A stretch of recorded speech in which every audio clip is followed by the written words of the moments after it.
They move like creatures from another world, their bodies carried through the dark on a tide of skittering legs. They're echoes of a primordial earth with designs so ancient they almost seem to defy logic. One is a venomous hunter, a living weapon that strikes with shocking speed.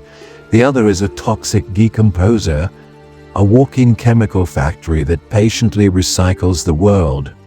They're often confused, almost always misunderstood, and equally fascinating. But which one is which? Today, we're heading into the shadows, under the logs and deep into the leaf litter to uncover the strange and captivating world of centipedes and millipedes. We're going to break down their bizarre bodies, their unique behaviors, and the absolutely critical roles they play in their ecosystems. This is a story of two completely different ways of life, a high-stakes drama of survival played out by two of the planet's most misunderstood crawlers. Get ready, because the line between fear and fascination is about to get very blurry. It's a classic question that has probably crossed your mind. You see a long, many-legged creature on the path. What are you looking at? Is it a harmless recycler? Or is it packing a venomous bite? Is it a friend to your garden? Or a predator that can take down prey much bigger than itself? The answer is in the details, in the evolutionary split that sent these two groups of myriapods on radically different journeys. One path led to helping renew life. The other? It led to mastering its end. To really get them, we have to meet them one by one, and we'll start with the one you probably don't need to run from. Let's start with the millipede, the gentle giant of the undergrowth. Its name means 1,000 feet, and while that's a bit of an exaggeration, it captures the mesmerizing sight of all those legs in motion. No millipede actually has 1,000 legs, but they do hold the record. Most species have between 36 and 400 legs, but the undisputed champ is a creature called arachnophobe. This tiny, thread-like animal, rediscovered in California after being thought extinct, can have up to an incredible 750 legs, the most of any creature on Earth. But it's not just the number of legs that defines a millipede, it's how they're arranged. If you look closely, you'll see their secret. They have 2 pairs of legs, so 4 legs total on almost every single body segment. This is because their body segments fuse together in pairs over evolutionary time. These legs are positioned right underneath their body, not sticking out to the sides. This setup isn't built for speed, it's built for power. The millipede's body is designed for a purpose. Most have a rounded tube-like shape, which is perfect for their life as powerful burrowers. They're basically subterranean navigators, pushing through soil and decaying logs with relentless force. The wave-like ripple of their legs, called a metachronal wave, gives them the traction they need to tunnel through their world. So what are they so busy doing down there in the dark?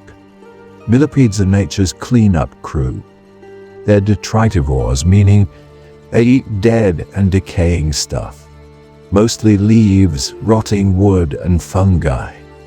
They chew up plant material that other organisms can't, which is profoundly important. Without millipedes and other decomposers, forests could literally get buried in their own fallen leaves. By breaking this stuff down, they kickstart the whole decomposition process, releasing vital nutrients back into the soil from living plants. Their burrowing also aerates the soil, helping water and air get to plant roots. They're true ecosystem engineers, quietly keeping the ground beneath our feet healthy and fertile. Of course, being a slow-moving, nutritious snack is a risky job. So the millipede has a pretty clever defense strategy. When threatened, its first move is to coil into a tight spiral, protecting its soft belly and tucking its legs away. But that's just plan A. If a predator keeps pushing, the millipede unleashes its secret weapon, chemical warfare. And here's a really important distinction. Millipedes aren't venomous, they're poisonous. Venom has to be injected like with a fang. Poison is toxic if you eat it or absorb it. Along the sides of their bodies, millipedes have special glands that ooze a cocktail of nasty chemicals. Depending on the species, this stuff can just smell awful, or it can contain potent compounds like benzoquinones and even hydrogen cyanide. These secretions can irritate a predator's skin or just make the millipede a dangerously toxic meal. This chemical shield is so effective that some animals, like the black lemurs of Madagascar, will actually pester a millipede to get it to secrete its toxins, then rub the fluid on their fur as a natural bug repellent. For the millipede, it's a simple, powerful message: leave me alone or you'll regret it. So that's the millipede, a slow, peaceful, burrowing recycler that's a master of chemical defense and just wants to be left alone to eat dead leaves. It's a creature of patience. But its cousin, well, that's a completely different story. It traded the life of a decomposer for a life of pure predation. It swapped burrowing power for explosive speed and its chemical shield for a pair of venomous daggers. Now, let's turn to the hunter. It's time to meet the centipede. If the millipede is the gentle gardener of the underworld, the centipede is its apex predator. The name centipede means 100 feet. And while that's also just an estimate, it hints at their famously leggy look. Centipedes can have anywhere from 30 to over 350 legs. But here's a wild piece of trivia for you. They always have an odd number of pairs of legs. That means there's no such thing as a 100-legged centipede. It might have 98 legs or 102, but never exactly 100. The most striking difference you'll notice is its body. Where the millipede is round and cylindrical, the centipede is flattened from top to bottom. This sleek profile is key to its lifestyle, allowing it to slip into the tightest spaces, under rocks, beneath bark, and into the crevices where prey hides.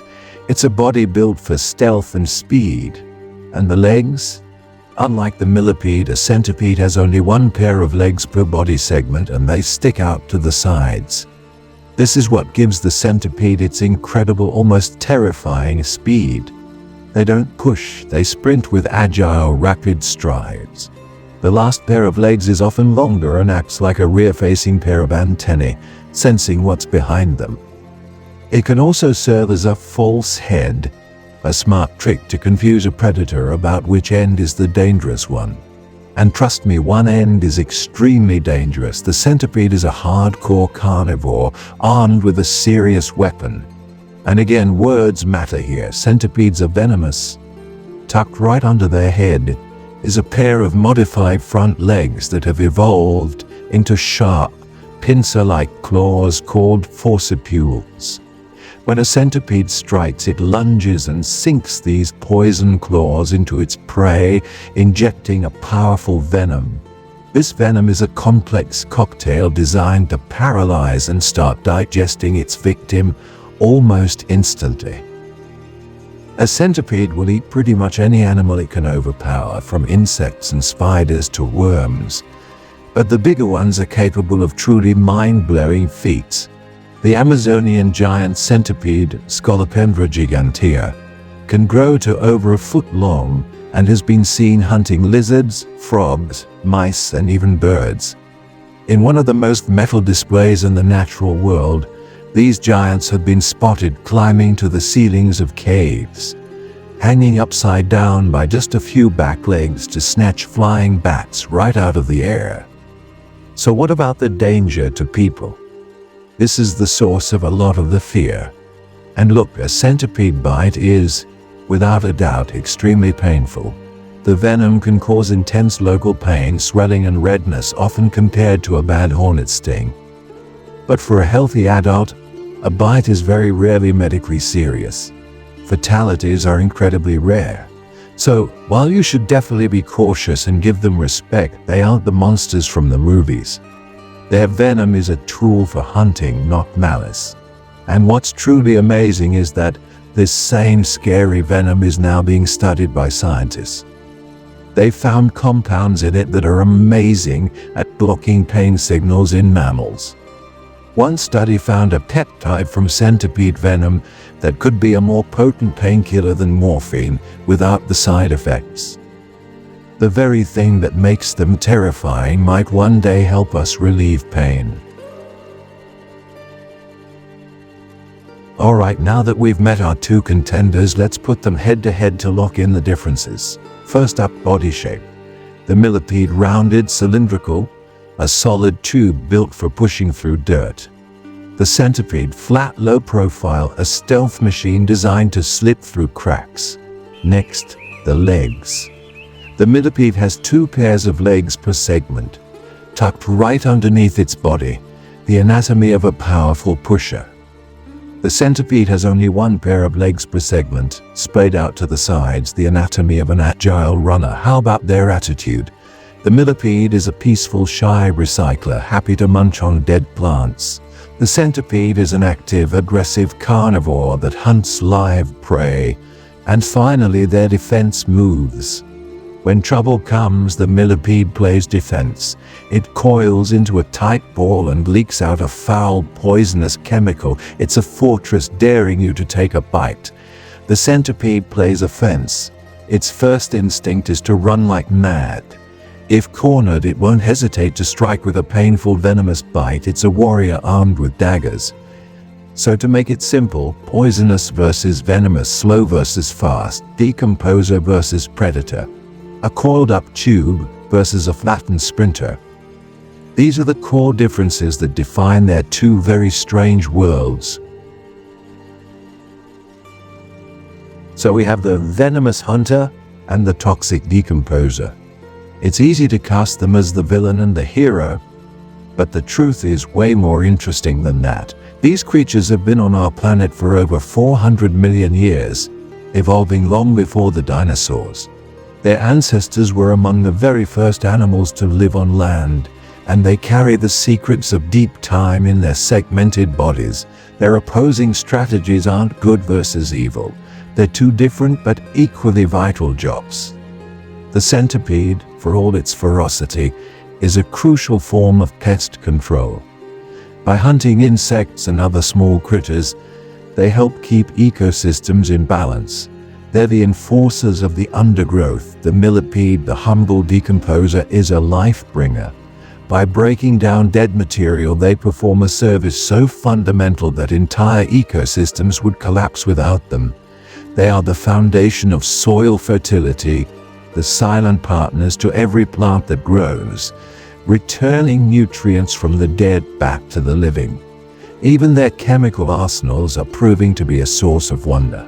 Just like centipede venom, millipede secretions might hold untapped medical potential, with researchers finding compounds that could lead to new treatments for pain and other disorders. So the next time you see one of these creatures, whether it's a millipede moving with the slow grace of a river, or a centipede darting away like a bolt of lightning, just take a second. Look past that first jolt of fear or disgust. You're not looking at just a bug. You're looking at a master of survival, honed by hundreds of millions of years of evolution. You're looking at a key player in the health of our world. A reminder that the world right under our feet is more alien, more complex, and way more fascinating than we can imagine. If you enjoyed this deep dive into the world of creepy-crawlers, be sure to subscribe and hit that notification bell for more adventures into the wild side of nature. And now, we want to hear from you. Let us know in the comments which of these two you find more fascinating. Are you Team Centipede, the lightning-fast hunter with the venomous bite? Or are you Team Millipede, the gentle, toxic recycler that builds the very soil we stand on? Have you ever had a cool encounter with one of these myriapods? Share your stories below. We read every single one. Thanks for watching, and we'll see you on the next exploration.